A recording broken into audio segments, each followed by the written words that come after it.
Hello everyone, as we all know summer are to hit us soon. So I have a DIY project in which we can make an air chiller.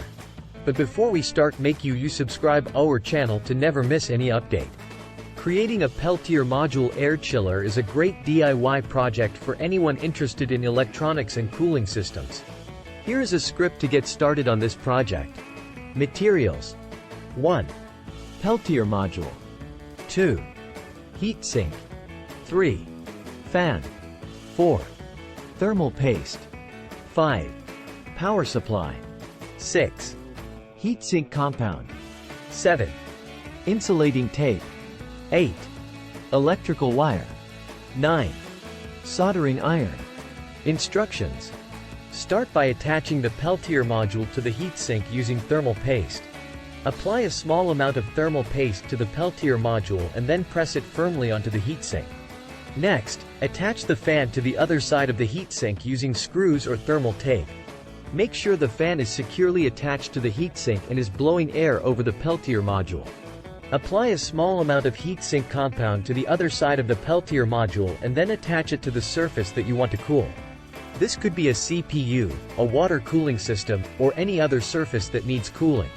Connect the Peltier module to the power supply using electrical wire. Make sure to connect the positive and negative terminals correctly, otherwise the module won't work. Test the system to make sure it's working properly. You should feel cool air blowing from the fan and the surface you're cooling should start to get colder.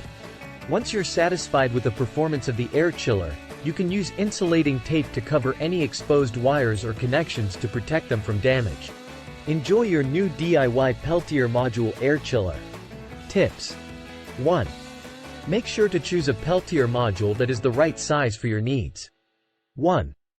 A module that is too small may not provide enough cooling, while a module that is too large may draw too much power and overheat. 2. Use a good quality thermal paste to ensure good heat transfer between the Peltier module and the heatsink. 3.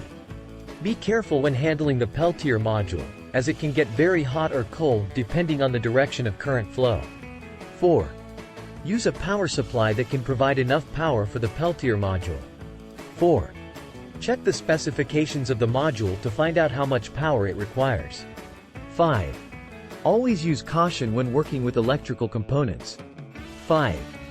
Make sure to disconnect the power supply before making any changes to the circuit.